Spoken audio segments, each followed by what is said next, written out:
Hey YouTube, Windraiser here. Today coming to another Transformers review. Today, yes, you don't see anything in frame. I'm trying something new at a friend's house to obscure stuff in the background, so I'm using my t-shirt.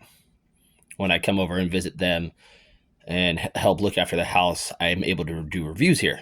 So today I'm going to be looking at a Transformer I just picked up, a friend of mine picked up recently. Surprised to have it because I've never seen him in stores anywhere. We're going to be looking at Studio Series, Core Class, Rise of the Beasts, Freezer. Excuse me while I sneeze. Sorry about that. I had to sneeze real quick. But yeah, I have Freezer. Oh my gosh. Thoughts on him. One, he is creepy and spindly. I don't have my Scorponok with me to do a size-by-size comparison with the two, but I do like how he looks. I love the colors on him. I love how his face looks. Everything about this figure is just oozing with creepiness, and I freaking love it. Just like his box, I kept his core class box like I did with Scorponox. Ooh, pardon me. They're both creepy looking, and I love that. He is a combination of grays, gunmetal grays, some copper spray paint paint bits, some silver here in the teeth. I love his orange beady little eyes.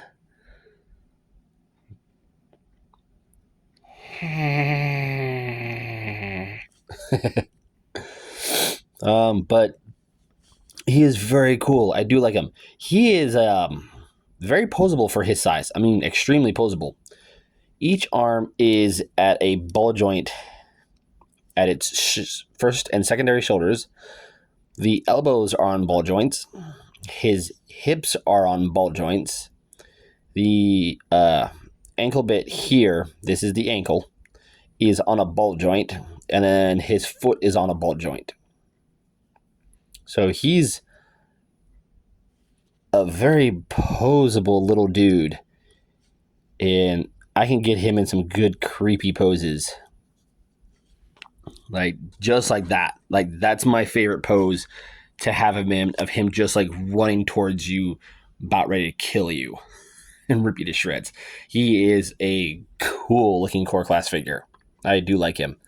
I haven't seen his other buddy, or the retool, the minor retool of him, Necro, or something like that, where half of the face on it is torn apart. Here he is next to Boulder Crash. There we go. So, because of how his chicken legs are, he doesn't have a straight up and down stance, but he's cool. I do like him. Even his head's on a ball joint. Now, mine's a loose ball joint, but like as soon as I push it there and you do enough force, he'll pop right off. Mine also has a tendency to where if I do that bit, it just pops off. But I'm okay. Some floor polish will fix it. There is a hinge there, so you can have his neck go, huh? And then go down and go, huh? Now, he has 3 configurations. 2 of them I like. One of them I really can't do because I don't have the Studio Series for him to connect with. So, you know what? I'm going to turn this light on. I just realized that. I have no light on. No? Does it do any difference? No, it shows the copper up on him. I am sorry about that. I do apologize. But yeah, you can see the bits of copper on him. Nicely painted. Like, even his back is painted very nicely. But we'll go into one of his configurations. The first one will being a artillery thing. Kind of. If y'all remember, Revenge of the Fallen's Mixmaster had this secondary artillery mode. Kind of like that. So go ahead, push the head up. Come here to the back. Open this up and bring this all the way out to about here. Pardon me. And you want to get in here, get this barrel all the way down. I'm going to take this piece, swing it up to where it will sit like that. Then swing this down over onto his face, covering his face up. So there you have that. Now he's just a walking. Next, we'll come to his legs. Keep his legs straight. Gonna come to his arms. And this is where it gets fiddly. So you want one arm to look like this, but you want to rotate it at the elbow to where that peg is facing that way. Bring this down. Do the same over here. Bring this arm down. Bring this down and rotate it at the elbow. So what's going to happen here is you have a peg here and a slot there on both sides of the arms. And once you get it in,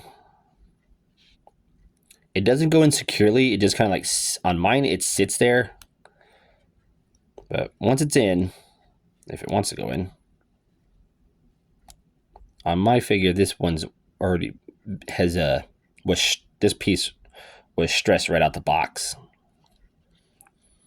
So I just kind of like rest it gently there. And then there we go.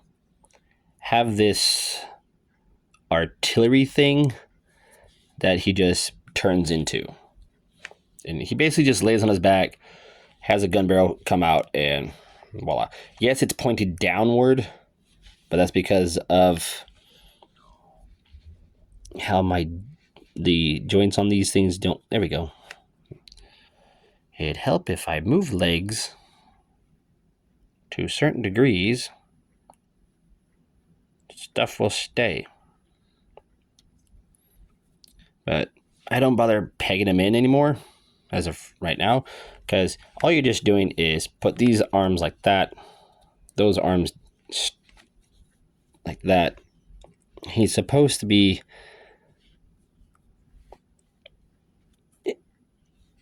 there we go. I have him in artillery mode straight up without pegging those in, because he has these little panels that sit on the sides of his hands, and that's what uses him for his stability. That's cool. So into the next one. Leave everything as is, but come to the ball joint here of his ankles, the secondary ankle, fold it feet down. There's a tab here that would go into a slot here. So you fold that in, leave those like that. We're going to take this arm, rotate it at the elbow,